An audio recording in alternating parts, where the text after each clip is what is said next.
Dootha media, power of news. Welcome to Dootha media. BRS working president KTR Andhra Pradesh మంత్రి నారా లోకేష్ తో తనకు మంచి స్నేహం ఉందని, ఆయన తమ్ముడు లాంటి వాడని చెప్పారు. లోకేష్ ను రహస్యంగా కలిశారని కొందరు అంటున్నారని, అలాంటిదేమీ లేదని స్పష్టం చేశారు.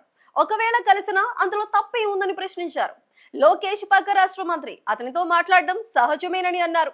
ఈ విషయంలో తెలంగాణ సీఎం రేవంత్ రెడ్డి చేసిన వ్యాఖ్యలపై కేటీఆర్ తీవ్రంగా మండిపడ్డారు. కేటీఆర్ లోకేష్ ను అర్ధరాత్రి రహస్యంగా కలిశారని రేవంత్ రెడ్డి ఆరోపించారు. ఈ వ్యాఖ్యలపై కేటీఆర్ ఘాటుగా స్పందించారు. నేను లోకేష్ ను చీకట్లో కలిశానని రేవంత్ గాలి గన్నైలా మాట్లాడుతున్నాడు. లోకేష్ నీలాంటి అంతర్రాష్ట్ర దొంగ, సంచులు మోసినవాడా, చదువు రానివాడా అంటూ రేవంత్ ను తీవ్రంగా విమర్శించారు. లోకేష్ చంద్రబాబు కొడుకు, గౌరవనీయమైన రాజకీయ నాయకుడని, అతన్ని గూండాగా దావూద్ ఇబ్రహీంలా చిత్రీకరించడం హాస్యాస్పదమని అన్నారు. కేటీఆర్ మాట్లాడుతూ తాను ఎవరిని రహస్యంగా కలవలేదని, తన పనులన్నీ బహిరంగంగానే చేస్తారని చెప్పారు. నేను ఢిల్లీ వెళ్లి అమిత్ షా కాళ్లు పట్టుకున్నానా, మోదీకి పాదాభివందనం చేశానా అంటూ రేవంత్ పై ప్రశ్నలు సంధించారు. పాలన గురించి నేర్చుకోవాలంటే బీఆర్ఎస్ వద్దకు రావాలని, దోపిడీ గురించి తెలుసుకోవాలంటే రేవంత్ వద్దకు వెళ్లాలని ఎద్దేవా చేశారు.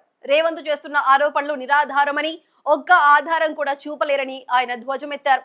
ఖమ్మంలో మీడియాతో మాట్లాడుతూ కేటీఆర్ తనపై కేసులు పెట్టినా ఏ ఒక్కటి నిరూపణ కాలేదని చెప్పారు. దుబాయ్ లో ఎవరో చనిపోతే అది తనకెలా సంబంధం ఉంటుందని ప్రశ్నించారు. ఆరోపణలు చేసేవారు ఆధారాలు చూపాలని, లేకపోతే అవి కేవలం గాసిప్ లేనని అన్నారు. రేవంత్ గత 20 నెలలుగా డైవర్షన్ రాజకీయాలు చేస్తున్నారని, రాష్ట్రానికి ఏమీ చేయలేదని విమర్శించారు. ఒకసారి డ్రగ్స్ అంటారు, మరోసారి కార్ రేసింగ్ అంటారని, ఇలాంటి ఆరోపణలతో ప్రజలను మభ్యపెడుతున్నారని మండిపడ్డారు.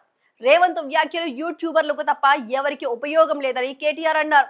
ప్రజలు ఈ గాసిప్స్ లో పడి కాంగ్రెస్ ఇచ్చిన 6 గ్యారంటీలను మరిచిపోతున్నారని ఆవేదన వ్యక్తం చేశారు.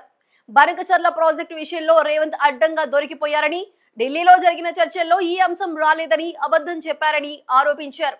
చంద్రబాబుతో రేవంత్ చీకటి ఒప్పందం చేసుకున్నారని, కాంగ్రెస్ 420 హామీలతో ప్రజలను మోసం చేస్తోందని విమర్శించారు.